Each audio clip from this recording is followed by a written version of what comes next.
23వ ward మహిళా అభ్యర్థిగా శిల్ప స్వప్న నిల్చున్నానండి. అందరూ అధిక మెజార్టీతో గెలిపించాలని మా యొక్క ప్రార్థన.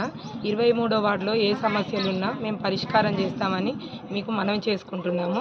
వినాయక మండపాలు, పార్కులు, అన్ని కోతుల బెదర ఏమున్నా అన్ని పరిష్కరిస్తామని, మా వంతు తప్పకుండా అందుబాటులో సదా మీ సేవలో ఉంటామని అందరి ప్రజలకు అధిక మెజార్టీతో గెలిపించాలని మా యొక్క మనవి.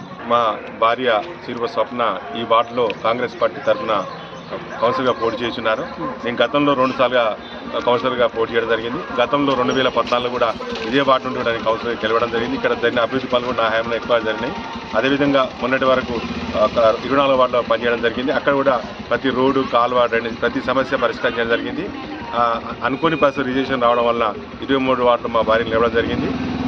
కాలనీలో ఉన్నటువంటి సమస్యలు డ్రైనేజ్ కానీ, రోడ్లు కానీ, ఇంకా ఎటువంటి సమస్యలను పేదవాళ్ళందరూ కూడా ఇంద్రమిల్లు అధికార పార్టీ ఉంది కాబట్టి ఇంద్రమిల్లు అందరూ కూడా 5 లక్షల రూపాయలు ఇవ్వడం జరుగుతుంది. పేదవాళ్ళందరికీ కూడా గత 10 సంవత్సరాలుగా రేషన్ కార్డులు ఇవ్వలేదు. ఇప్పుడు రేషన్ కార్డు కూడా ప్రతి ఒక్కరికి రావడం జరిగింది. ఇంకా ఏమైనా సమస్యలు ఉండొచ్చు, కోతుల పెడద కానీ, లేకపోతే మీకు ఎటువంటి ఇబ్బంది ఉన్నా కూడా అందుబాటులో 24 గంటలు అందుబాటులో ఉంటాం.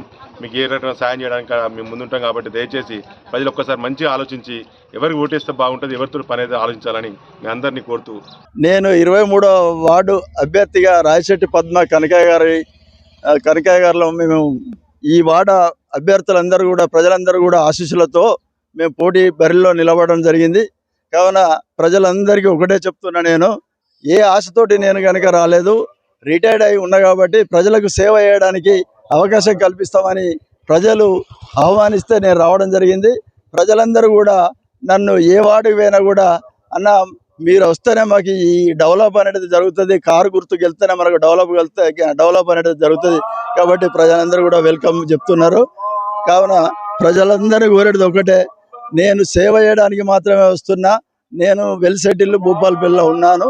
కావున నాకు ఏ ఆశ లేదు, సంపాదించుకునే ఆలోచన లేదు, కాంట్రాక్టులకు ఆశపడను, కకుర్తికి ఆశపడను. కాబట్టి ప్రజలందరూ కూడా కారు గుర్తుపై ఓటేసి నన్ను ఆశీర్వదించవలసిందిగా కోరుతున్నాను. అందరికీ నమస్కారం.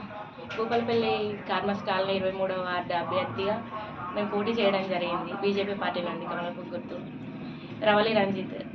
మీకు ఎటువంటి సమస్యలు ఉన్నా చూస్తాం గెలిచిన తర్వాత. ఈ అమూల్యమైన ఓటు వేసి మమ్మల్ని గెలిపించారు. 23వ వార్డు భూపాలపల్లి కార్మస్ కాలనీ రాజీవ్ నగర్ ప్రజలందరికీ నమస్కారాలు. ఈ యొక్క ముఖ్య ఉద్దేశం ఏంది అనగా, మనము 23వ వార్డు భూపాలపల్లి భారతీయ జనతా పార్టీ అభ్యర్థంగా 23 మహిళ వేముల రవలి రంజిత్ గారి ఉద్దేశంతో మాట్లాడుతున్నానండి. నన్ను ఒక్కసారి ఫస్ట్ టైం మేము పోటీ చేస్తున్నామండి. మీ యొక్క సహాయ సహకారాలు మాకు అందించండి. మీకు ఎలాంటి సమస్యలైనా, మన యొక్క కాలనీ యొక్క సమస్యలు, సైడ్ డ్రైనేజీలు కానీ, సీసీ కెమెరా ఏర్పాట్లు కానీ, ప్లస్ కోతుల వాటిని కూడా మేము, ఇంకా అది కాకుండా మన కాలనీ సమస్యలు ఏ రకంగా ఏది ఉన్నా సరే అన్ని రకాలుగా మేము చూసుకుంటామని